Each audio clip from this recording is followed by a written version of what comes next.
하나님의 말씀은 출애굽기 4장 18절에서 23절 말씀까지 우리 같이 읽어보도록 하겠습니다. 출애굽기 4장 18절에서 23절 말씀입니다. 같이 읽겠습니다. 모세가 그의 장인 이드로에게 돌아가서 이렇게 말하였다.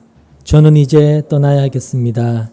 이집트에 있는 친족들에게로 돌아가서 그들이 아직도 살아있는지를 알아보아야겠습니다. 이드로는 모세에게 편안히 가라고 하면서 작별을 하였다.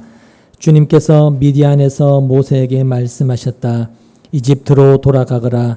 너의 목숨을 노리던 사람들이 모두 죽었다. 그래서 모세는 아내와 아들들을 나귀 등에 태우고 이집트 땅으로 돌아갔다. 그때 모세는 손에 하나님의 지팡이를 들고 있었다. 주님께서 모세에게 말씀하셨다. 내가 너에게 이적을 행할 능력을 주었으니 너는 이집트로 돌아가거든 바로의 앞에서 그 모든 이적을 나타내 보여라. 그러나 나는 그가 고집을 부리게 하여 내 백성을 놓아 보내지 않게 하겠다. 너는 바로에게 말하여라. 나 주가 이렇게 말한다. 이스라엘은 나의 맏아들이다. 내가 너에게 나의 아들을 놓아 보내어 나를 예배하게 하라고 하였건만 너는 그를 놓아 보내지 않았다. 그러므로 이제 내가 너의 맏아들을 죽게 하겠다. 아멘. 기도하겠습니다. 우리가 매주 주께서 허락하신 주의 말씀을 통하여 하나님이 일하시는 그 뜻을 살펴보게 됩니다. 우리와 함께 하시고 우리의 모든 삶을 간섭하시며 자기 백성된 우리를 인도해 가시는 하나님의 그 의도와 뜻이 무엇인지 오늘도 이 말씀 안에서 깨달아 알게 하여 주시옵소서. 예수님의 이름으로 기도합니다. 아멘. 모든 나라마다 반드시 존재하고 있는 것이 그 나라의 법입니다. 어느 나라라 할지라도 법이 없이는 그 나라를 운영할 수가 없습니다. 일단 법이 없으면 나라의 질서가 유지될 수가 없죠. 도둑질하고 간음하고 살인을 해도 죄로 처벌받지 않을 것이고 또 법이 없으니까 법에 의해서 죄인으로 규정되는 그런 사람도 존재하지 않을 겁니다. 근데 반대로 법이 있음으로 말미암아 반드시 존재하는 것이 하나 있습니다. 그게 뭐냐 하면 바로 교도소입니다. 법을 어긴 사람들을 가두어 두는 곳이 교도소인데 법이 있으면 법을 어긴 사람이 있게 마련이고 또 법을 어겼으면 그 법에 따라서 처벌을 받게 되는 것이 이 땅에 존재하는 국가를 유지해가는 하나의 방식이라고 볼 수가 있습니다. 그래서 대개 사회적 통념으로 볼 때 교도소 안에 있는 사람은 죄인이고 교도소 밖에 있는 사람은 죄를 짓지 않은 죄가 없는 사람으로 그렇게 구별되는 것이 하나의 사회적 통념이라고 할 수가 있을 겁니다. 그런데 예수님 당시 유대 사회를 보면 유대인들이 죄인이라고 손가락질하는 그런 사람들이 있었습니다. 세리나 창녀와 같은 사람들에 대해서 유대인들은 죄인으로 규정하고 이렇게 손가락질을 했는데 물론 유대 사회에도 법을 어긴 사람들이 처벌을 받는 로마 정부에 의해서 세워진 감옥이 있었습니다. 그런데 세리나 창녀들은 사회적으로 죄인이라고 손가락질은 받으면서도 감옥에 갇히지는 않습니다. 자유롭게 돌아다니면서도 그들은 죄인이라고 이렇게 규정이 되었던 것입니다. 결국 그 말은 이 세리나 창녀들을 죄인이라고 규정을 하는 것은 어떤 그 나라의 법을 어겼기 때문이 아니고 법과 상관없이 자기들이 생각하는 어떤 사람다운 사람, 인간이라고 할 수 있는 어떤 기준에서 벗어났기 때문에 그들을 죄인이라고 그렇게 규정을 했던 것이죠. 아시다시피 유대 사회에서 누군가를 죄인으로 규정할 때는 기준은 율법이었습니다. 율법을 지키는 것이 하나님의 백성답게 사는 것이고 율법을 지키지 않는 것이 하나님의 백성답지 않는 모습이고 또 하나님의 백성답지 않는 모습을 죄인이다. 이렇게 유대 사회는 규정을 했던 것이죠. 그런 점에서 세리나 창녀들은 하나님의 법이라고 하는 율법에서 벗어난 죄인으로 이렇게 규정이 되었던 것입니다. 아시다시피 창녀들은 한 남자의 아내가 아니고 여러 남자와 간음을 행하는 그런 사람이었기 때문이고 또 세리는 이방인 로마의 편에 서서 과도한 세금을 징수하면서 동족 이스라엘의 피를 빨아먹는 억압하고 괴롭게 함으로써 자신들의 배를 불리는 그런 악인으로 취급이 되었던 것이죠. 근데 예수님은 오셔서 사회적으로 죄인이라고 규정된 세리와 창녀들과 함께 하시면서 심지어 그들과 함께 음식도 드셨습니다. 물론 그렇게 예수님이 세리나 창녀들과 함께 하셨다고 해서 그들이 죄인이 아니다라는 그런 뜻은 아니었습니다. 그들도 분명히 예수님이 보기에도 죄인이었던 것은 사실입니다. 하지만 예수님은 그런 죄인들과 함께 하심으로써 예수님이 오신 목적, 의도, 그 이유가 바로 그러한 죄인들을 위해서 오셨다라는 것을 나타내 보이셨던 것입니다. 죄인들의 죄를 용서하기 위해서 오신 것이라는 거죠. 죄인들을 위해서 예수님이 오셨음을 바로 그런 모습으로 나타내 보이셨던 것입니다. 그렇게 예수님은 사회적 통념상 죄인이라고 규정된 자들과 함께 하시면서 예수님이 오신 목적과 의미가 무엇인지 그것을 세상에 밝히 드러내셨을 뿐만 아니라 그들을 향하여 손가락질하며 죄인이라고 비웃었던, 조롱했던, 마치 자신들은 의로운 자들인 것처럼 여겼던 바로 그들의 잘못이 무엇인가를 드러내셨던 것이 또한 예수님의 일하심, 즉 예수님이 하셨던 일이었던 것입니다. 그런 세리나 창녀들을 죄인으로 손가락질했던 사람들, 즉 유대인들은 자신들은 하나님의 백성답게 하나님을 위해서 살고 있다, 이렇게 자부심을 갖고 있었던 그런 사람들이었습니다. 근데 정작 하나님이신 그 예수님이 이 땅에 오셔서 그들을 보셨을 때 그들은 전혀 하나님의 백성답지도, 그래서 하나님을 위해서 살지도 않는 그런 사람들이었습니다. 단지 자기들끼리 우리는 하나님의 사랑을 받은 하나님의 백성이다, 우리는 하나님을 위해서 열심히 살고 있다 라며 주장을 했던 것이고 자기들끼리 그렇게 착각하고 있었을 뿐이라는 것이죠. 그래서 하나님은 그런 유대인들의 잘못된 실상을 들추어내시고 책망하시기 위해서, 회개하고 돌이키게 하시기 위해서 예수님을 보내셨던 것이고 예수님을 통하여 저들의 감추어져 있던 실질적 문제, 즉 저들의 실상을 낱낱이 까발려내셨던 것입니다.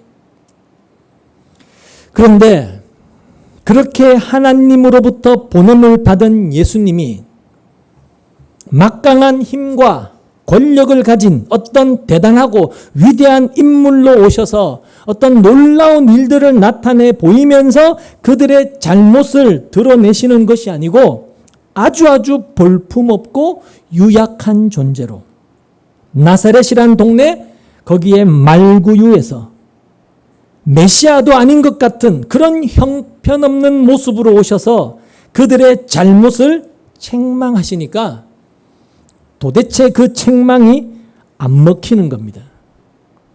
도대체 말을 처먹지를 않는 것이죠. 왜? 자기들이 볼 때 하나도 좋아 보이는 게 없거든요. 그런 일들을 보면서 우리가 늘 의구심을 갖게 되는 것이 사실은 그렇게 유대인들의 잘못을 하나님이 드러내시고 책망하시려면 이왕이면 좀 더 효과적인 방법, 사람들이 즉시 알아들을 수 있는 그런 방법으로 일하시면 되지 않느냐라는 이런 생각들을 우리가 자주 갖게 된다는 것이죠. 예를 들면 다메섹으로 가던 사도 바울에게 하나님께서 직접 음성을 들려주셔서 예수를 믿게 하신 것처럼, 사도 바울로 회개하게 하신 것처럼 유대인들에게도 또 오늘 우리에게도 어떤 잘못을 책망하실 때 어떤 하늘로부터 음성이 직접 들리면서 하나님의 화난 썩난 음성으로 너 지금 그딴 식으로 살면 너는 죽는다. 너는 지옥불에 던져지게 될 거야. 너 지금 당장 빨리 고쳐. 아니면 곧 너에게 큰 진노와 심판이 임하게 될 거야. 이런 식으로 그렇게 직접 말씀하시면 뭔가 확실한 효과가 있지 않겠는가. 이런 생각이 든다는 것이죠. 근데 하나님은 전혀 그런 방법으로 일하시지를 않는다는 것입니다. 그러니까 왜 그렇게 일하시지 않는가? 그 이유가 뭐냐라는 것이죠. 그러니까 우리가 하나님의 일하심에 대해서 하나님께서 좀 내 생각처럼 이렇게 일하시면 좀 더 효과가 있지 않을까? 이렇게 하시는 게 더 빠르고 더 확실한 방법이 아닐까? 이런 생각들을 많이 한다는 것이죠. 사람들이 어떤 신비한 체험을 하고 싶어 하는 것도 다 그런 부분 중에 하나라고 할 수가 있고, 말씀드린 것처럼 사도 바울에게 음성을 들려주셔서 그 강팍한 사도 바울의 마음을 회개하고 돌이켜 믿게 하신 것처럼 하나님이 지금 여기에 나타나시든지 아니면 우리에게 그렇게 직접 음성이라도 한번 직접 들려주셔서 회개하고 믿게 하시면 훨씬 효과적이고 빠르지 않느냐라는 이런 생각들을 우리가 늘 한다는 것입니다. 우리 아이들에게 한 번만 하나님 찾아가셔서 한 번만 터치해 주시면 하루아침에 뒤집어질 텐데 왜 하나님 그렇게 일하시지 않을까? 하나님이 이렇게 일하시면, 이런 방식으로 일하시면 분명히 효과가 더 있을 텐데 이런 생각을 늘 갖는다는 것이죠.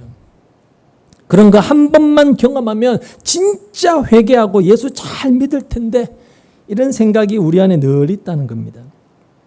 그리고 예수님 시대에도 바리새인과 서기관들을 비롯한 당시 유대인들이 끊임없이 예수님께 하늘로부터 임하는 이적을 보여달라고, 하나님의 뜻을 직접 눈으로 보고 체험하게 해달라고, 그러면 우리가 진짜로 믿겠다고 했던 것도 바로 그런 이유 때문이었던 것입니다.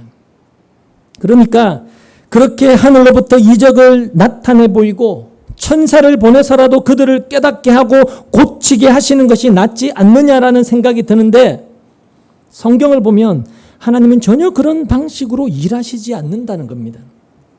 그래서 하늘로부터 임하는 이적을 요구했던 유대인들에게 예수님은 단호하게 요나의 표적밖에는 너희에게 보여줄 것이 없다. 즉 십자가를 통하여 자기 백성을 구원하시는 그 일이 하나님이 하시는 일이다 라고 말씀하심으로써 하나님의 일하심은 인간의 생각과 전혀 다른 방식으로 일하신다라는 것을 보여주셨던 것입니다. 그러니까 우리는 늘 이렇게 왜 하나님은 그렇게 일하시지 않을까라는 의구심을 갖고 있는데, 오늘 본문도 역시 그런 의구심을 갖게 할 만한 그런 내용들이라는 것이죠. 오늘 본문에 보면 하나님의 끈질긴 간섭의 결과로 모세는 이제 애굽으로 가기로 마음을 먹게 됩니다. 19절을 보면 주님께서 미디안에서 모세에게 말씀하셨다. 이집트로 돌아가거라. 너의 목숨을 노리던 사람들이 모두 죽었다. 이렇게 말씀하시니까 20절에 그래서 모세는 아내와 아들들을 나귀 등에 태우고 이집트 땅으로 돌아갔다라고 합니다. 자, 우리가 그렇게 애굽으로 발걸음을 옮긴 모세의 그 다음 이야기를 우리는 성경을 다 봐서 알고 있지만 그 다음 이야기가 어떻게 펼쳐질지를 모른다고 우리가 한번 생각해 보자고요. 모세가 그렇게 애굽으로 가서 어떤 일이 펼쳐질지 우리는 모릅니다.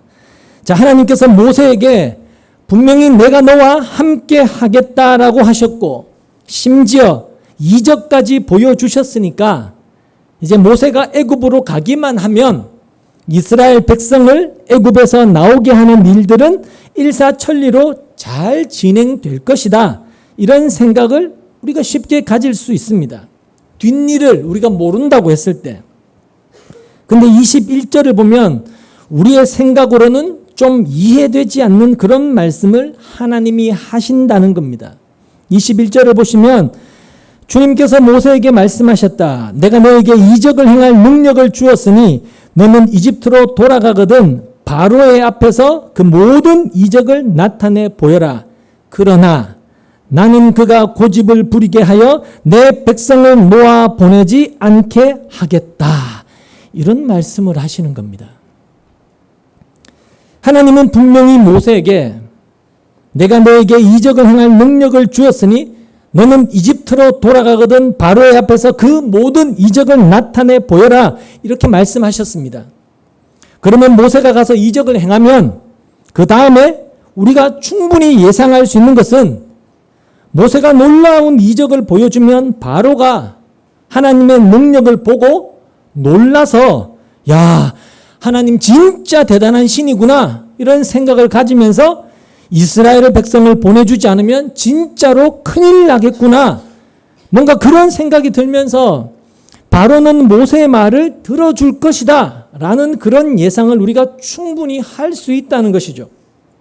또 바로가 이적을 보고도 말을 안 들으면 하나님께서 바로를 두들겨 패서라도 모세의 말을 듣고 그렇게 행하도록 그렇게 일하시지 않겠는가? 그렇게 우리가 충분히 예상할 수가 있다는 겁니다. 근데 바로 뒤에 보면 하나님께서 뭐라고 붙여서 말씀하시느냐 하면 그러나 나는 그가 고집을 부리게 하여 내 백성을 놓아 보내지 않게 하겠다라고 하신다는 겁니다. 개역 개정에는 어떻게 되어 있느냐면 그러나 내가 그의 마음을 완악하게 한즉 그가 백성을 보내주지 아니하리니 이렇게 되어 있습니다. 내가 바로의 마음을 강팍하게 완악하게 했기 때문에 바로가 이스라엘을 보내주지 않을 거다 이렇게 말씀을 하신다는 거예요. 이해가 되십니까? 설사 바로의 마음이 완악해서 모세의 말을 듣지 않고 이스라엘 백성을 보내지 않는다고 합시다. 그렇다 하더라도 네가 가서 이적을 행해도 바로가 워낙 완악해서 이스라엘 백성을 쉽게 내보내지 않을 거야. 이렇게 말씀하시는 것이 맞죠. 그렇게 말씀하시는 것이 맞는 거고 우리도 좀 이해가 쉽게 되어지지 않겠습니까? 바로라는 놈이 워낙 고집이 세고 완악하기 때문에 네가 가서 이적을 행해도 잘 안 보내줄 거다. 이렇게 말씀하시는 것이 맞지 않느냐는 거죠. 그러면 우리는 자연스럽게 그래 바로라는 놈이 뗀뗀하구나. 진짜 완악하구나. 그만큼 고집이 센 나쁜 놈이구나. 그렇게 생각하면 되지 않겠습니까? 근데 우리가 좀 납득이 안 되는 게 하나님이 바로의 마음을 완악하게 했다 이렇게 말씀한다는 것입니다. 나는 그가 고집을 부리게 하여 내 백성을 놓아 보내지 않게 하겠다. 그리고 이렇게 하나님의 말씀대로 모세가 바로 앞에 가서 이적을 행했을 때 실제로 여호와께서 바로의 마음을 완악하게 하셨으므로 그들의 말을 듣지 않았다. 이런 말들이 출애굽기를 읽어가다 보면 몇 번에 걸쳐서 우리가 나온다는 걸 확인할 수도 있습니다. 자, 그러면 이 말씀대로라면 일단 바로의 마음이 완악하게 된 것은 하나님이 하신 일이다. 이런 의미가 됩니다. 그렇죠? 내가 그의 마음을 완악하게 하겠다라고 하셨으니까 그러니 바로가 완악한 것은 하나님이 하신 일이다. 이런 이야기가 되는 것이죠. 그렇게 되면 바로의 완악함의 책임은 바로에게 있는 것이 아니고 하나님께 있다. 이런 말도 성립이 됩니다. 그렇죠? 하나님께서 바로를 완악하게 했으니까 그렇지 않습니까?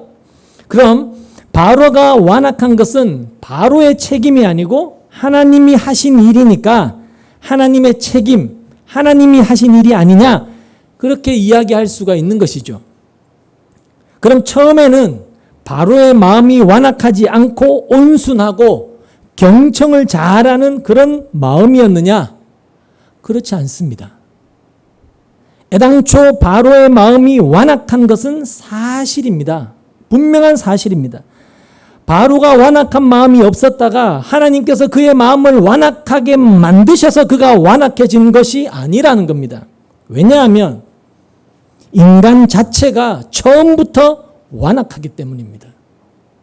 아담의 후손으로 태어나는 모든 인간은 태어나면서부터 완악한 존재로 태어납니다. 즉 본성이 악한 존재로 태어나는 것이죠. 그래서 얘기한 대로 완악한 마음이 아니었는데 하나님께서 완악하게 만드신 것이라면 완악한 책임은 인간에게 있지 않고 하나님께 있는 것이고, 그리고 이 말은 죄의 책임이 하나님께 있다라는 이런 말과도 연결이 되는 것이죠. 그런데 얘기한 대로 사람의 본래 마음이 완악 그 자체라는 겁니다. 타락한 인간은 태어나면서부터 죄 덩어리로 태어난다는 겁니다. 그러니까 바로가 완악해진 것은 없었던 마음이 새로 생긴 것이 아니고 본래부터 완악한 마음이었다라는 것이죠. 완악하다라는 것은 우리 성경에도 나오지만 고집을 부리는데 앵간한 고집이 아닙니다. 고집을 부리는데 그 정도가 아주 강하다라는 뜻입니다. 고집이 아주 세다는 것이죠. 이 말은 무엇을 의미하느냐면 인간은 본질적으로 하나님 말씀에 순순히 굴복하지 않는 존재다라는 겁니다. 즉 인간의 본성 자체를 지금 이야기하는 것이죠. 그걸 완악하다, 고집스럽다라고 표현하고 있는 겁니다. 하나님의 말씀에 순순히 굴복하지 않는 인간성. 그러니까 바로의 마음은 본래가 완악했던 것입니다. 근데 바로만이 아니고 인간의 마음 자체가, 모든 인간의 마음 자체가 본래부터 완악하다라는 것입니다. 바울은 로마서 1장 28절에서 인간의 본성에 대해서 이야기를 하면서 인간은 자신의 마음에 하나님 두기를 싫어한다.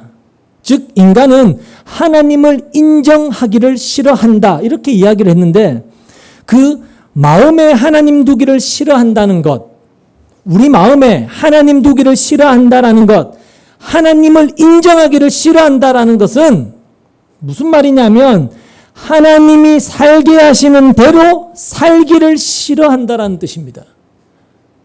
하나님이 살게 하시는 그 삶을 인간은 살기를 싫어한다는 뜻이에요. 그런 차원에서 볼 때 그냥 말로는 주님이라고 하고 하나님 감사합니다. 하나님 사랑합니다. 하나님 찬양합니다. 하나님 영광 받으십시오. 그렇게 이야기하지만 정작 하나님이 두시고 살게 하시는 대로 살기를 원치 않는다면 그 사람은 자신의 마음에 하나님 두기를 싫어하는 사람, 하나님을 인정하지 않는 사람일 뿐이라는 것입니다. 그러니까 대부분의 기독교인들은 자신은 마음에 하나님 두기를 즐거워한다. 나는 하나님의 말씀에 순종하기를 즐거워한다. 그렇게 생각하는데 그건 착각일 확률이 높다는 것이죠. 이런 차원에서 보면. 그리고 사실 우리도 우리 마음에 하나님 두기를 싫어합니다. 무엇으로 알 수 있나요? 우리가 우리 마음에 하나님 두기를 싫어하는 증거가 뭐냐면 하나님이 내 인생을 간섭하셔서 내가 원하는 내 뜻 아니고 하나님이 원하는 하나님의 뜻대로 이끌어 가시는 것을 우리는 좀처럼 싫어하고 그래서 거부하고 싶기 때문입니다. 하나님 왜 이렇게 일하십니까? 라는 것 자체가 그걸 의미하는 것이죠. 그렇게 살고 싶지 않고 내 뜻대로, 내 감정대로, 내 혈기대로, 내 기분대로, 내 상황 따라서 그렇게 살고 싶어 하잖아요.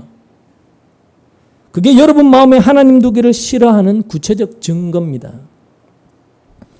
근데 이걸 생각하지 못하고 그냥 교회 나와서 이렇게 예배 드리고 봉사도 하고 있으니까 내 마음에 마치 하나님 두기를 나는 즐거워하는 사람인 것처럼, 좋아하는 사람인 것처럼 그렇게 여기고 있는데 착각일 수 있다는 것이죠. 내 인생을 하나님이 아닌 내가 책임지면서 내가 가지고 소유한 자원들, 재원들을 가지고 내 스스로 내 인생을 책임지면서 하나님이 원하는 인생이 아닌 내가 바라고 소원하고 원하는 인생을 살고 싶어 하는 것, 그것이 타락한 인간의 완악함입니다. 그런 인간을 일컬어서 완악하다, 고집이 세다, 하나님 말씀을 좀처럼 들으려 하지 않는다, 이렇게 이야기하는 겁니다. 고집이 너무너무 세서 자기를 도무지 포기할 줄 모른다. 이게 신약으로 따지면 자기 부인을 하지 않는 거죠. 자기 부인이 없이 자기 인정, 자기 긍정을 하면서 살아가는 것이죠. 그래서 이 완악함은 바로만의 문제가 아니라는 겁니다. 여기에는 이스라엘도 1차적으로 예외가 아니라는 것이죠. 이스라엘도 완악한 마음 그 자체였습니다. 그들이 얼마나 완악한지는 광야에서 낱낱이 드러나지 않습니까? 항상 그들은 애굽을 그리워하고 자기들이 나온 그 땅이 어딘지조차도 잊은 채 항상 세상을 그리워하고 자신들의 뜻대로 되지 않으면 항상 원망하고 불평하면 저들을 보면서 이스라엘이 얼마나 완악한지 낱낱이 다 드러납니다. 자, 그러면 그냥 바로의 마음이 완악하다 이렇게 이야기하면 되는데 왜 하나님께서 바로를 완악하게 하셨다 그렇게 말씀을 하시는 걸까요? 인간의 마음은 본래 완악하다 그렇게 말해도 되는데 왜 하나님이 완악하게 하셨다 그렇게 말씀을 하고 있느냐는 것이죠. 하나님께서 바로의 마음을 완악하게 하셨다라는 것은 하나님이 바로로 하여금 원래 그가 갖고 있던 그 완악한 마음이 드러나도록 상황을 그렇게 만드셨다라는 뜻입니다. 하나님이 그렇게 상황을 만들었다. 자, 모세가 바로 앞에 나타나기 전까지 바로는 백성을 잘 다스리는 인자한 그런 왕이었다고 칩시다. 설사 바로가 애굽 사람들이 볼 때는 둘도 없는 성군이었다 할지라도 하나님이 보실 때는 그냥 완악한 인간일 뿐이었습니다. 그런 인간의 실체를 바로 모세를 통해서 모세를 바로에게 보내심으로써 바로의 실체를 드러나게 하시는 것입니다. 모세가 없었다면 드러나지 않았을 그의 완악함이 인간의 실체가 모세가 등장함으로써 다 드러나게 되는 것이죠. 하나님에 대해서 얼마나 완악하냐, 얼마나 하나님을 마음에 두기를 싫어하고 내가 원하는 대로 살고자 하는가 이것이 드러나는 것입니다. 그러니까 모세로 하여금 이스라엘을 데리고 나가겠다 그렇게 말을 하게 하심으로써 또 이적을 나타내 보여주는데도 불구하고 하나님의 말씀을 도대체 듣지 않고 거부함으로써 인간의 완악함이 이런 것이다 라는 것을 그렇게 드러내고 계시다는 것이죠. 바로가 선군이라고 해서 설령 좋은 왕이라 할지라도 애굽의 손해가 되는 그런 일을 바로가 하겠습니까? 안 합니다. 이스라엘이 애굽에서 나가게 되면 애굽은 막대한 노동력의 손실을 가져옵니다. 이스라엘 백성을 노예로 부리면서 지금까지 여러 가지 노동에 이스라엘을 써먹었는데 근데 이스라엘이 나가버리면 누가 그 일을 다 하겠습니까? 소는 누가 키우고 벽돌은 누가 굽고 건물은 누가 지어 올립니까? 할 사람이 없죠. 그러니까 자기가 다스리는 애굽의 이익을 위해서 즉 자신을 위해서 바로는 이스라엘을 내보낼 수가 없습니다. 하나님의 뜻을 따를 수가 없어요.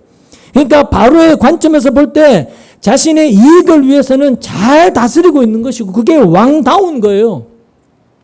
그리고 비록 모세가 이것이 하나님의 뜻이다 이렇게 이야기하지만 사실 바로에게 하나님은 이스라엘이 섬기는 이방신에 불과하지 자기와는 관계가 없습니다. 자기가 섬기는 신도 아닙니다. 그러니 어떻게 보면 바로의 완악함은 여러분 지극히 당연한 것이라고 할 수가 있어요. 하나님에 대해서 이렇게 완악함을 드러내는 것은 지극히 당연하다는 것이죠. 자기와 상관이 없으니까. 그런 점에서 보면 바로는 그렇다 치더라도 바로는 원래 그런 놈이니까 그렇다 치더라도 이스라엘은 하나님에 대해서 완악하면 안 되는 그런 자들이잖아요. 그렇지 않나요? 이스라엘은 하나님을 알고 있는 자들이고 하나님을 믿고 섬기는 그런 자들입니다. 그래서 설사 바로는 완악하다 할지라도 이스라엘은 완악하면 안 되죠. 그런데도 애굽의 바로와 다를 바 없는 완악한 모습을 이스라엘도 고스란히 다 드러내더라는 것이죠. 어디에서? 하나님이 애굽에서 구출해내고 홍해를 마른 땅으로 건너게 하셔서 젖과 꿀이 흐르는 그 약속의 땅, 그 가나안으로 하나님이 데리고 가시는 그 여정, 광야라는 그 환경 속에서 저들의 그 완악한 실체가 다 드러났던 것이죠. 그러니까 하나님이 하시는 이런 일들을 보면 그 일들 하나하나를 통해서 하나님이 뭘 하려고 하시느냐? 바로 우리 안에 감추어져 있는 우리의 죄성, 우리의 완악함, 우리의 실체를 다 드러내시는 겁니다. 우리는 지금 모세와 이스라엘과 바로에 대한 이런 일련의 이야기들을 보면서 바로 우리 자신의 민낯을 보게 하시는 그 하나님의 간섭을 보아야 되는 것이죠. 그리고 이런 이유 때문에 오늘날 우리의 삶이, 저와 여러분의 삶이 내가 원하는 것처럼 그저 편하고 살기 좋은 그런 최적의 환경과 상황으로 주어지지가 않는다는 것입니다. 여러분, 만약에 여러분의 삶의 환경과 조건과 상황들이 여러분이 원하는 대로 그렇게 다 주어진다면, 배우자에 대해서, 자식에 대해서, 혹은 내 건강에 대해서, 경제적인 문제에 대해서, 타인과의 관계에 대해서 그 모든 상황과 환경들이 여러분이 원하는 대로 다 주어진다면 그런 환경 속에서 여러분의 그 인간의 본성이라는 그 완악한 마음이 드러나겠습니까? 안 드러납니다. 절대로 드러나지 않습니다. 여러분, 내가 원하는 대로 모든 이들이 다 술술 되는데 완악한 마음이 드러날 이유가 없죠. 하나님이 내가 원하는 거 다 해주시는데 무슨 놈이 하나님을 원망하고 불평하고 반대하고 애굽을 향해 가고 싶어 하겠습니까?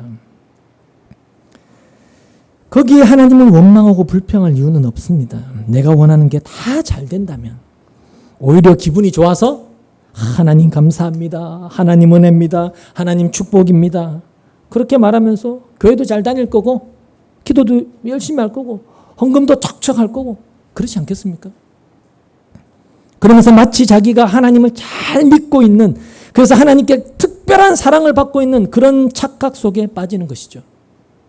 이만하면 이 정도로 신앙생활 하니까 이런 복도 받고 또 하나님께 나는 또 받은 복에 대해서 감사도 하고 이렇게 무더운 데 나와서 부채질하면서 앉아서 예배도 드리고 다른 사람들은 다 밖에 놀러 나가서 자기들 하고 싶은 대로 쫓아가는데 나는 이 시간을 쪼개서 여기 나와서 앉아서 예배를 드리니까 자신은 하나님을 잘 믿고 있다고 생각하지만, 근데 거기에는 전혀 자신의 완악함이 보이지 않는다는 것입니다. 즉 하나님의 일하심이 보이지 않는다는 것이죠. 그리고 그렇게 내가 하나님을 잘 믿으니까 일도 잘 되게 하시고 그렇게 복을 주신 것이 아니겠느냐, 그렇게 자신의 완악함을 보지 못하게 될 때 그의 신앙은 결국 어떻게 되느냐, 자신의 의를 드러내는 바리새인적 신앙이 되어버리는 것입니다. 자신의 완악함을 모를 때, 자신의 완악함을 보지 못할 때, 여러분 꼭 기억하십시오. 하나님의 말씀을 내가 잘 지키고 실천하면서 살아가니까 하나님께서 나에게 이런 평안, 위로, 복을 주시고 나를 지켜주시고 나를 잘되게 하시고 자식도 잘되게 하신다. 그렇게 생각을 했던 사람들이 바로 바리새인들이었다는 것입니다. 그러니 자신을 의인으로 여겼던 그들의 눈에 보이는 세리나 창녀들이 전부 다 그들에게는 죄인으로 낙인 찍혀 보였던 것입니다. 경멸과 혐오의 대상이었던 것이죠. 구원의 대상이 아니라 경멸과 혐오의 대상이었던 것이죠. 문둥병자들을 보면서 너는 하나님께 저주받아서 그딴 병에 걸렸지만 나는 의롭기 때문에 나는 그런 병에 걸리지 않고 도리어 이런 복을 받았다. 그게 바리새인들의 생각이었단 말입니다. 지금의 교회가 사실은 신앙을 그딴 식으로 구분하고 있지 않느냐는 것이죠. 잘 되는 것, 잘 사는 것, 성공하는 것, 이것이 복 받은 것이고 그런 복을 받은 이유는 믿음이 좋기 때문인 것이고 하나님께 잘 보였기 때문이고 아니면 힘든 일이 생기거나 어떤 문제가 생기면 잘못 살았기 때문이고 믿음으로 살지 않았기 때문이고 그래서 하나님께 천벌을 받은 것이다. 저주받은 것이다.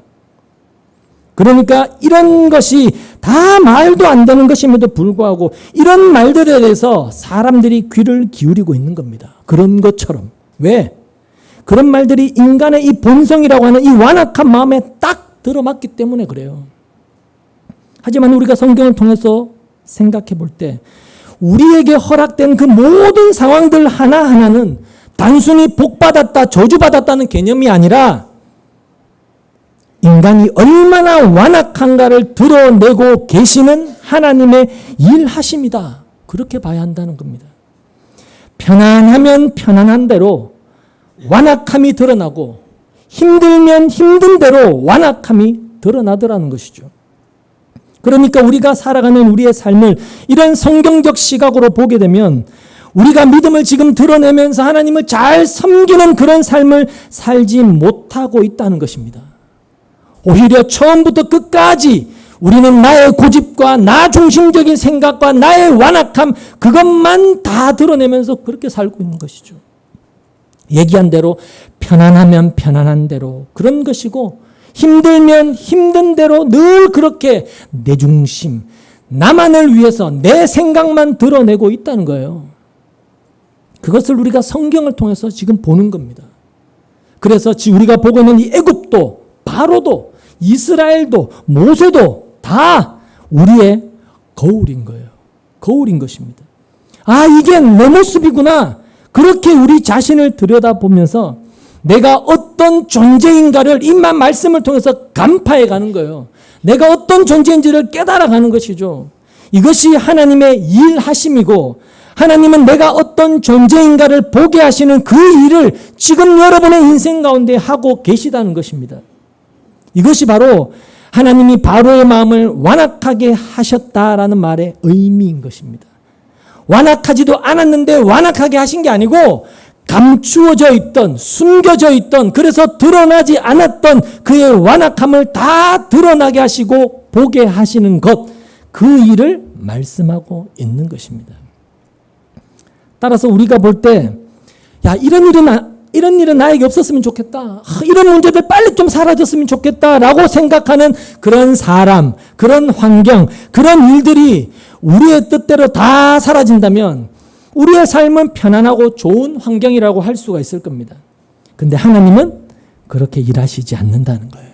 왜냐하면 인간은 이런 존재라는 것, 이렇게 강팍하고 완악하고 고집센 그런 존재라는 것, 그리고 우리 모두가 그 완악함에서 절대로 벗어날 수 없다는 것, 이걸 보게 하시는 것이 하나님의 목적이기 때문에 그래요.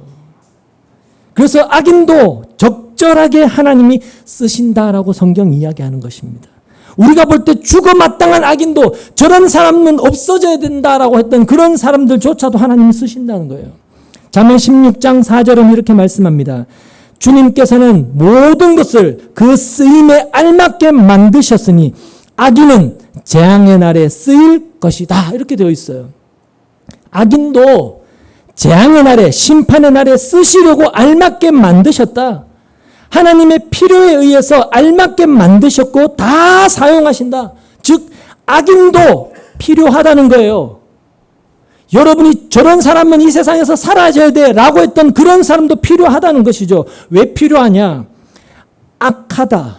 인간이 얼마나 악하냐라는 것을 드러내는 도구로 필요하다는 것이죠. 그러니까 악인들의 악을 통해서 아, 지금이 재앙의 날이구나, 심판의 날이구나, 그걸 보게 하기 위해서 악인이 분명히 필요하다는 것이죠. 근데 이 말은 악한 자가 있고 선한 자가 있다라는 그런 것이 아니고요. 모두가 악하다, 이걸 드러내고 있는 겁니다. 그 악인들을 보면서 나도 악한 자였구나, 이걸 보게 하시는 것, 그게 바로 하나님이 하시는 일이라는 것입니다. 저렇게 악하네? 나는 저런 놈과 달라 라는 게 하나님의 일이 아니라 저 사람을 바라보면서 나도 저와 방불한 죄인이다, 악인이다, 이걸 보게 하시는 것이 하나님이 하시는 일이라는 것이죠. 그러니까 악인들을 보면서, 완악한 자를 보면서 아, 내가 완악한 그런 존재구나, 이걸 깨닫게 되어지는 그 사람이 바로 하나님의 간섭하심이 있는 신자라는 것입니다. 하나님이 간섭하신다, 하나님이 일하신다는 증거라는 거예요. 그러니까 하나님이 일하시는 증거는 완악한 자가 있을 때 그 사람을 보면서 나는 저 사람처럼 완악하지 않아, 그게 아니라는 겁니다. 근데 사람들이 자꾸 착각을 한다는 거죠. 남들은 다 완악하지만, 바로는 완악하지만 이스라엘은 완악하지 않는 것, 그것이 하나님의 일하심이라고 생각을 하지만 그게 하나님의 일하심이 아니고 똑같이 다 완악한 존재다. 그걸 깨닫게 하시는 것이 하나님이 일하시는 증거라는 것입니다. 애굽을 보면서 자신을 깨닫게 되는 것, 그게 하나님의 일하심이고 일하신 증거인 것입니다. 그러므로 우리는 하나님께서 무엇을 목적해서 모세를 애굽으로 보내시고 또 바로를 완악하게 하시느냐라는 것을 주의해서 생각해야 돼요. 말씀드린 것처럼 바로의 동의를 구할 필요도 없이 그냥 모세를 보내서 이스라엘을 데리고 나오면 되는 일입니다. 바로가 방해하면 재앙을 내려서 방해하지 못하게 막으시고 그렇게 데리고 나오시면 되죠. 얼마든지 그렇게 하실 수 있는 하나님이십니다. 근데 하나님은 왜 모세를 바로에게 보내서 바로를 만나게 하시느냐? 그것은 말씀드린 대로 바로의 그 완악함을 다 드러내려고 하시는 것입니다. 근데 바로의 그 완악함이 바로 이스라엘과 전혀 다르지가 않다. 이스라엘도 똑같은 존재다. 이걸 보게 하시는 것이죠. 그럼 하나님의 일하심이 이런 인간의 완악함을 보게 하시는 것으로 끝이냐? 끝이 아니라는 겁니다. 20절을 보시면 그래서 모세는 아내와 아들들을 나귀 등에 태우고 이집트 땅으로 돌아갔다. 그때 모세는 손에 하나님의 지팡이를 들고 있었다. 모세가 손에 하나님의 지팡이를 들고 애굽으로 갑니다. 그 하나님의 지팡이라고 하는 것은 어떤 지팡이였나요? 뱀으로 변했던 그 지팡이를 말합니다. 지팡이를 뱀으로 변하게 하신 이유가 의미가 뭐라고 했나요? 모세가 가는 애굽이 뱀으로 표현되는 악한 세력이 지배하는 땅, 즉 애굽이 뱀이다. 이걸 보여주는 것이었습니다.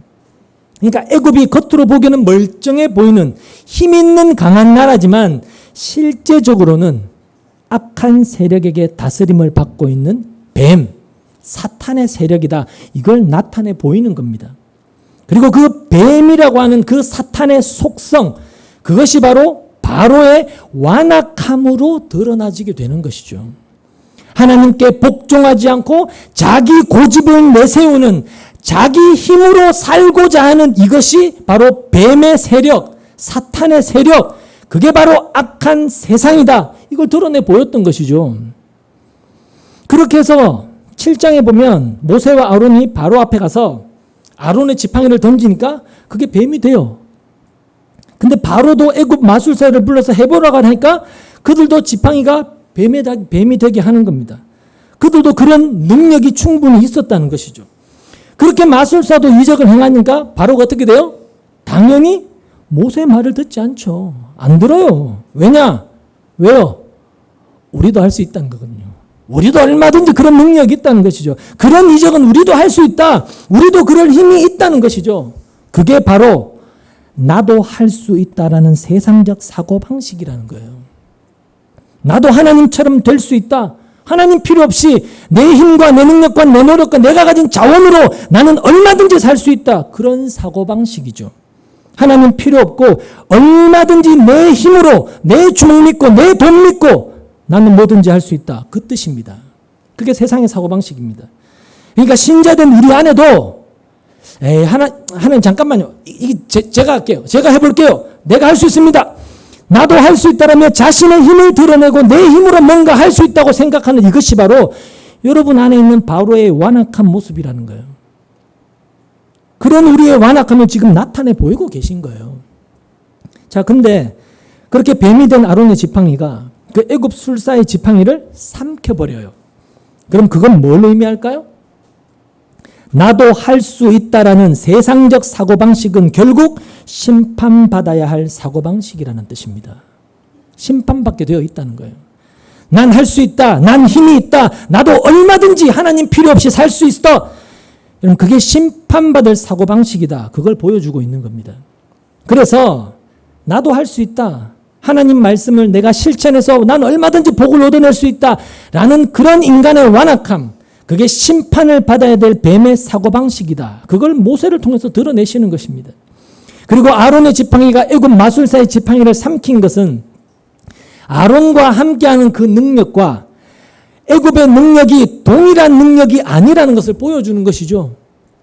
애굽의 능력, 애굽의 힘이라고 하는 것은, 세상의 힘이라는 것은 고작 뭔가 할 수 있다는 자신을 근거한 힘이잖아요. 그죠? 세상이 말하는 힘이라는 것은 자신이 가지고 있는 자원을 근거한 힘이잖아요. 스펙이 됐던, 돈이 됐던, 인맥이 됐던, 연줄이 됐던 그 모든 것이 그런 걸로 근거한 힘이지만 아론에게 함께한 능력은 하나님의 능력이었다는 겁니다. 차원이 다르다는 거예요. 여러분, 하나님께서 모세의 지팡이가 뱀이 되게 하셨을 때 하나님은 모세로 하여금 그 뱀의 꼬리를 잡으라고 하셨죠. 그래서 다시 지팡이가 되었는데 그것은 뱀의 머리를 하나님이 쥐고 계시다라는 그런 뜻이라고 했습니다. 하나님의 손에 있다라는 것이죠. 그러니까 애굽 마술사가 지팡이를 뱀이 되게 한 것도 분명한 능력이긴 해요. 그렇죠? 능력이지만 그 능력은 결국 하나님께 심판을 받는다는 겁니다. 그리고 그렇게 모세를 통해서 바로의 완악함을 드러내심으로써 증거되는 것이 애굽은 하나님에 의해서 심판을 받아야 될 뱀의 세력, 그런 존재일 뿐이다라는 것입니다. 아무리 겉으로는 멀쩡해 보이고 능력 있고 이적을 행하고 나라가 강하고 힘이 세다 할지라도 심판의 대상일 뿐이다. 그들을 하나님은 기어코 심판해 버리실 것이다 라는 것입니다. 그러면 그 애굽과 방불하게 완악했던, 아니 애굽보다 더 완악한 이스라엘은 어떻게 됩니까? 23절을 보시면 내가 너에게 나의 아들을 놓아 보내어 나를 예배하게 하라고 하였건만 너는 그를 놓아 보내지 않았다. 그러므로 이제 내가 너의 맏아들을 죽게 하겠다라고 하십니다. 그러니까 완악함에 대한 하나님의 심판이, 인간의 완악함에 대한 그 심판이 애굽의 맏아들인 그 장자를 죽이시는 심판으로 나타나는 것이죠. 그죠? 완악함 때문에 하나님이 심판하셔서 맏아들인 장자를 죽이시는 겁니다. 맏아들 장자는 뭘 의미한다고요? 전체를 의미한다고 했죠. 그 전체를 죽이시는 거, 심판하시는 겁니다. 그러면 세상은, 애굽은, 바로는 그렇게 심판이 되어진다면 맞다면 그럼 완악한 이스라엘에게도 장자가 있지 않았겠습니까? 22절을 보시면 너는 바로에게 말하여라. 나 주가 이렇게 말한다. 이스라엘은 나의 맏아들이다. 이렇게 말씀을 하신다는 거예요. 그러니까 이스라엘이 하나님의 장자라는 것이죠. 그래서 하나님은 어린 양의 피를 통해서 이스라엘의 장자들을 죽이시지 않고 살리시지 않습니까? 그러니까 이스라엘만이 하나님의 장자지 애굽은 장자가 아니었던 것이죠. 그러니까 하나님은 자신의 장자를 어떻게 대하시느냐라는 것을 애굽의 장자와 이스라엘의 장자를 비교해서 지금 나타내 보이시는 겁니다. 애굽의 장자를 죽이심으로써 너희는 심판의 대상이다 라는 것을 나타내 보이시는 것이고, 너희의 완악함의 결국은 심판이다라는 걸 나타내 보이시는 것이고, 그런데 이스라엘은 내 장자이기 때문에, 나의 맏아들이기 때문에 나는 그들의 완악함 때문에 그들을 심판하지 않고 그들을 치료해서 나의 백성으로 만들어낼 것이다 라는 그 하나님의 일하심을 나타냈던 것이죠. 거기에 등장되었던 도구가 뭐였다고요? 어린 양의 피였던 것 아닙니까? 예수 그리스도셨던 것이죠.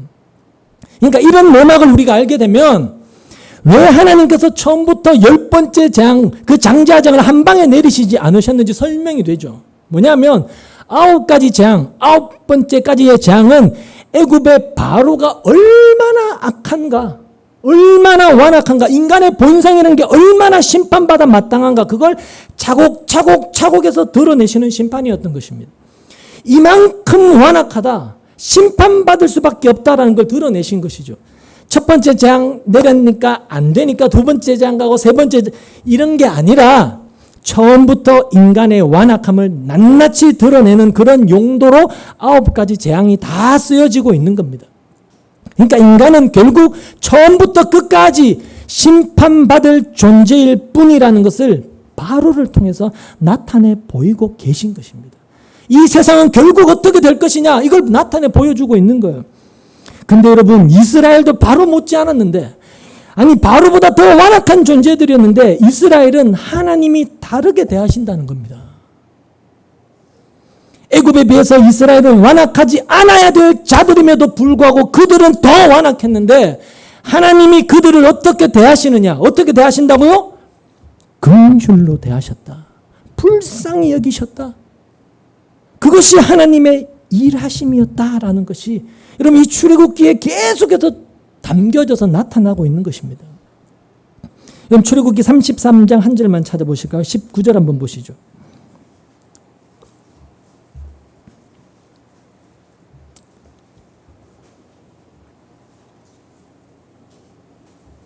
출애굽기 33장 19절 한 절만 같이 읽겠습니다. 시작. 주님께서 대답하셨다. 내가 나의 모든 영광을 내 앞으로 지나가게 하고 나의 거룩한 이름을 선포할 것이다. 나는 주다. 은혜를 베풀고 싶은 사람에게 은혜를 베풀고 불쌍히 여기고 싶은 사람을 불쌍히 여긴다. 그러니까 이스라엘은 하나님께서 은혜를 베풀고 불쌍히 여겨야 될 대상이다라고 이야기하시는 거예요. 쉽게 말하면.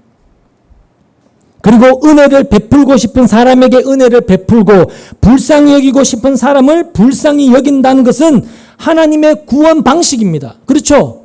하나님의 주권적인 은혜 베푸심에 대한 구원의 방식입니다.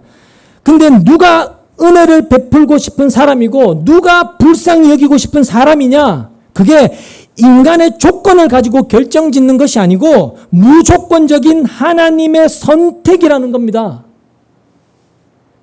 그냥 하나님께서 그렇게 하시기로 땅땅땅 정했다. 이거 끝이라는 거예요. 여러분, 그 하나님의 선택이라는 것, 하나님의 선택이라는 그런 것은 무조건적인 방식이니까 이해가 안 된다고 생각하는 사람들이 굉장히 많습니다. 이곳에도 그런 분들이 계실지 모르겠는데 그런 생각을 갖는 까닭이 뭐냐면 인간의 인간됨을 선한 사람과 악한 사람으로 자꾸 구분하기 때문에 그런 생각을 갖는 거예요. 사람들 중에는 선한 사람이 있고 악한 사람이 있다. 이렇게 구분하니까 하나님의 그 무조건적인 선택이 당체 이해가 안 되는 거예요. 악한 사람은 심판을 받아야 마땅하고 선한 사람은 구원받아야 마땅하지 않습니까? 이런 생각이 든다는 거죠. 근데 하나님이 그런 걸 깡그리 다 무시해버리고 그냥 일방적으로 하나님 마음대로 선택해서 구원해버린다면 그럼 선한 사람도 선택받지 못하면 심판받지 않습니까? 그것 때문에 이해가 안 된다고 주장을 하는 것이죠. 근데 결국 그런 생각이 잘못인 까닭은 뭐냐면 사람들 중에는 구원받을 자격 있는 선한 사람이 있다고 생각하기 때문에 그런 거예요. 그게 잘못된 생각이라는 겁니다. 그러니까 하나님께서 지금 모세를 애굽으로 보내서 드러내시는 것이 바로 모든 인간은 애굽과 이스라엘과 모세를 비롯한 모든 인간은 심판을 받아야 될 완악한 존재다라는 것이었습니다. 이스라엘도 조상 대대로 여호와를 섬긴다고 했지만 그것들도 여전히 심판받아야 될 완악한 존재다. 그걸 드러내시는 겁니다. 그래서 결국 이 땅에는 구원받아 마땅한 선한 사람은 없다라는 걸 확인시키시는 것이죠. 그리고 그걸 드러내는 것이 바로 하나님의 지팡이였던 것입니다. 모세의 손에 들려졌던 하나님의 지팡이. 그 지팡이에 그 의미가 담겨 있는 것이죠. 여러분, 모세가 들고 있던 그 지팡이가 뱀이 되었고 뱀이 된 지팡이를 들고 모세가 이스라엘에게로 갔다라는 것은 역시 이스라엘 너희도 뱀에게 속한 존재다. 그 의미를 담고 있는 것이죠. 그런 이스라엘에게 하나님이 은혜를 베푸시고 불쌍히 여기신다. 그 은혜를 베푸신다는 것입니다. 그렇게 은혜로 불쌍히 여기셔서 이스라엘을 그 뱀의 세력으로부터 완악한 그 세력으로부터 심판받아 마땅한 그 본성적 완악함으로부터 구출해 내시는 것, 그게 하나님의 능력인 것입니다. 하나님의 지팡이의 능력은 바로 그것을 의미하고 있는 것이죠. 내가 완악한 존재였구나. 내가 바로 뱀이었구나. 그걸 깨닫게 되면서 하나님의 긍휼히 여기심을 바라보게 되어지는 것. 그런 사람으로 만들어내시는 것이 하나님의 치료고 하나님의 능력이라는 것입니다. 로마서 9장 17절 말씀을 한 번만 더 찾아보시죠. 바울이 이렇게 이야기를 합니다. 금방 찾았던 말씀을 바울이 이렇게 다시 이야기하는데요. 로마서 9장 17절 18절입니다.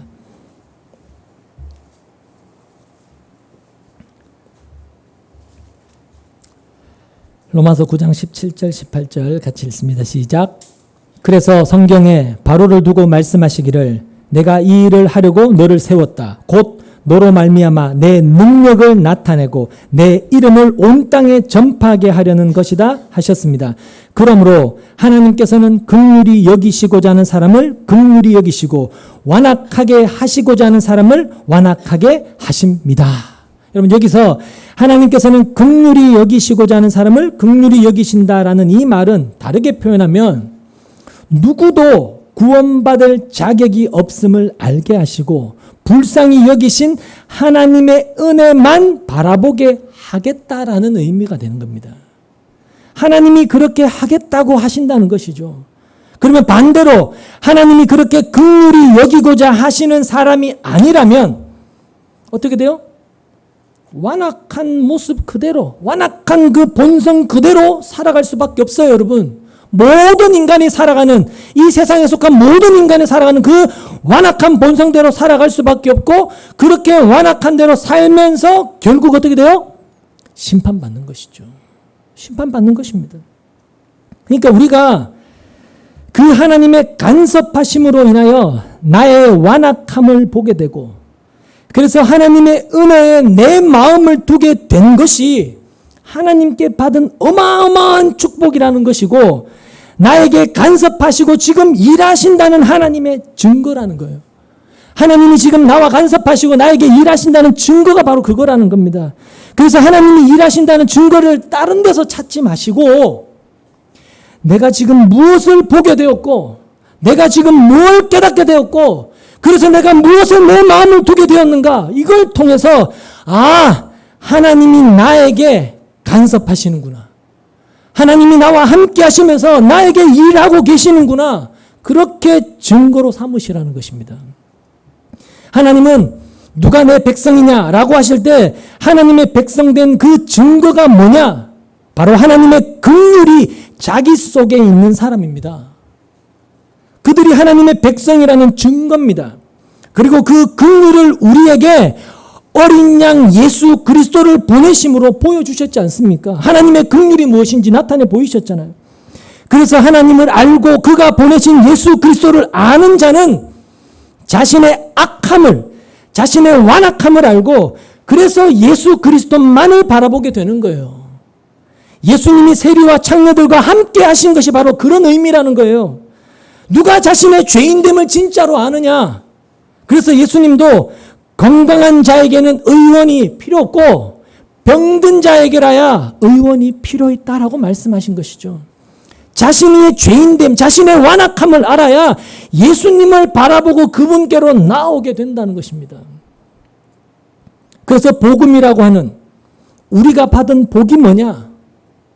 자신의 죄인됨을 아는 것, 자신의 완악함을 알고 주님 앞으로 나오게 되는 것, 그것이 복입니다. 이것은 하나님의 간섭하심의 결과로만 되어지는 것입니다. 완악한 내가 하나님의 간섭으로 불쌍히 여기심으로 인해서 예수 그리스도를 알게 되고 그 예수로 말미암아 내가 구원을 받게 되었습니다. 그러한 고백이 있는 그 사람이 진짜 복받은 진정한 하나님의 백성이라는 겁니다. 이러한 하나님의 백성은 그래서 자기의 어떤 선행 혹은 실천적 어떤 신앙적 실천보다도 예수님의 은혜만을 붙들게 돼요. 그 은혜만을 꼭 붙들고 살아가게 됩니다.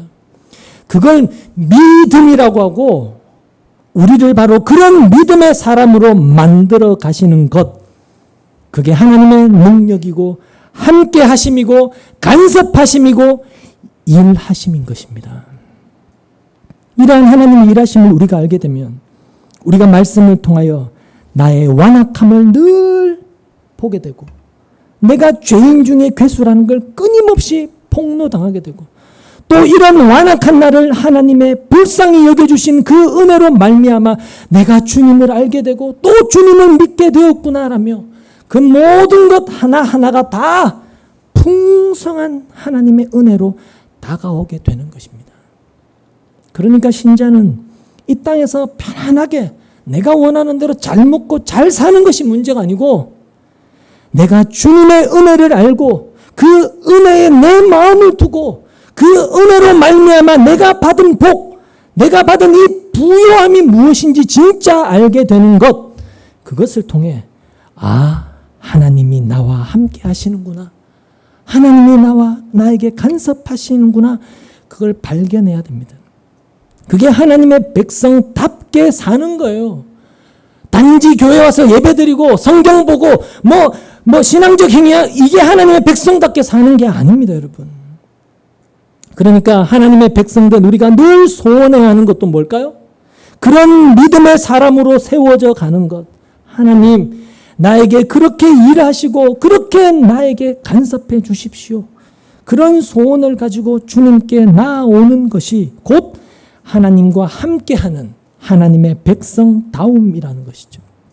우리는 늘 그런 백성답기를 소원하면서 하나님의 일하심을 바라본다면 우리가 얼마나 큰 은혜 속에 있는지를 보시게 될 것입니다. 그런 은혜가 부디 우리 모두에게 있게 되기를 주님의 이름으로 소망합니다. 기도하겠습니다.